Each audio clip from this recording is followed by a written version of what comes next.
What's going on, guys? It's me, Miss, back again with another Volleyball Legends video. And today we got something a little different. I'm gonna show y'all how to spike like a pro in Volleyball Legends. So if you guys don't know how to spike too well, or you want to get your spiking even better, then you guys are in the right place. So if you guys do enjoy this video, make sure to like and subscribe. And let's get started. All right, so the first thing that you want to be able to spike like a pro is a good style. Obviously, Sanju is probably the best. I say probably because there's still Jenko, Dari, and other hitters, but I'm pretty sure Sanju's the best. I'm pretty sure he has the highest win rate and the highest usage. So Sanju's probably gonna be your best option. So if you can get Sanju, you're set. All right, now that we're in the practice court, I'm gonna show y'all some tips on how to spike properly. Something that you guys really want to make sure is how far you are from the ball. So let's say, for example, right, you're like right here. You can't just jump and hit it. Obviously, you gotta run and hit. So it'll be like this, boom, like that. Do you have to run and hit? Not at all. You can literally just hit and it'll still be the same strength. Running does not make your hits faster. When I first started playing the game, I thought it did,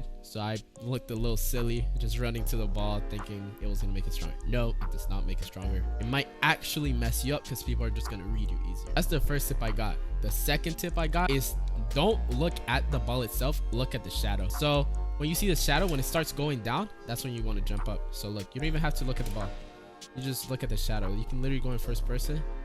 As long as you see the shadow, boom. So honestly, just look at the shadow and then you hit. All right, third tip, the different types of hits. There's different types of hit. There's lines, so you can just hit straight like that. You know what I mean? There's also crosses, which are a little like this. Don't mind that it hit the net. But yeah, this is a cross right here. Boom. Those are the main two types of hit, so make sure to keep that in mind. And now that I show you guys the two types of hit, which one should you be using? Well, it really depends on your blocker. So if you see that your block is, let's say, like around this area, you're probably going to want to hit a line since it's just going to be a free one. If you see your block is around here, you're probably going to want to hit a cross. You know, it really depends. But don't do what I did there.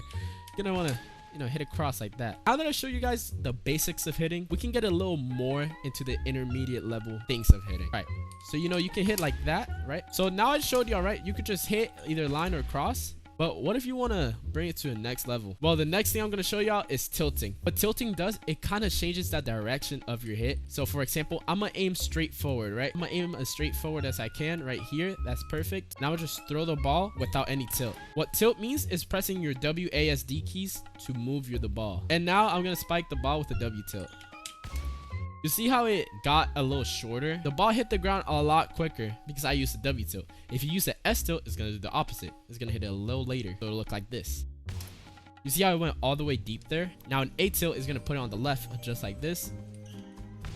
And then you probably guessed it, the D tilt is going to put it on the right.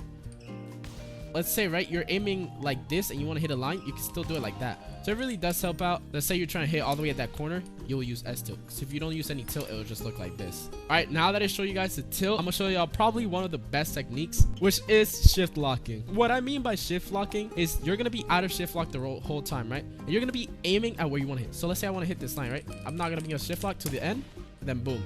That's when I go to shift lock and hit. You're probably wondering, why do all that when I could just hit the ball straight? Well, your opponent's probably going to be able to read you. So they'll already set up a block and then you're kind of cooked there. You're not going to be able to do anything. So that's why shift locking is really, really important. It'll take a bit to get used to it. I'm gonna be honest. It takes a little bit of time to get used to it, but once you get used to it, I'm telling you, best thing you'll ever learn. But now that I taught you guys how to hit and all that, how are you gonna practice? The best way to practice, in my opinion, would be in 1v1 ranked. So make sure you guys do play 1v1 ranked as much as you can, since it is a limited time game mode. The reason I say 1v1s is because in 6v6, there's a lot of apes. What an ape is a person who just likes to hit the ball and not set anybody. So you're probably not gonna be able to get the ball that much. So now that I told you guys all the tips, it's time for me to implement them in an actual game so you guys can see how to actually use them. Right now we are going against a Jenko, so this will be a very difficult match. I don't know how to feel about this. All right there, I just hit the ball. I didn't really do anything special because it wasn't necessary.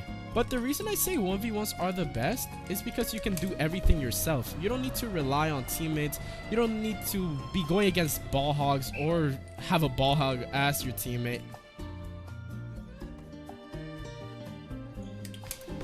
As y'all saw, he had no idea where I was going to hit because I'm not even looking anywhere near his direction.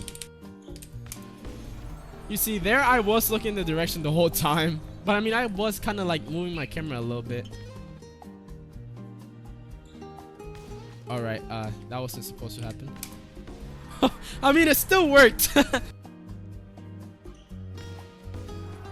Again, he had no idea where I'm gonna hit because I'm not facing any way over there. I'm trying to spike serve.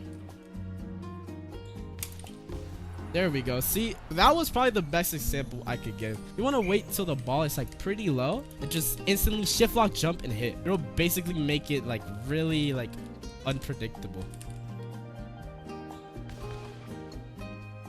Oh, and that'll be out. Okay, well, he left, but as you guys saw, the shift lock method really does work. But yeah, that is about it for the video. If you guys do want another type of video, like tutorial or anything, please let me know in the comments down below, and I will make a video on it. Also, join the Discord in the description and in the comments. And other than that, if this somewhat helped you out, make sure to comment, like, and subscribe. Also, guys, let's see if we can get this video to 100 likes. That would be a new like record on any of my videos, so I would really appreciate it if this does get 200 likes. But yeah, that's it for the video. I'm gonna see you guys in the next one. Peace.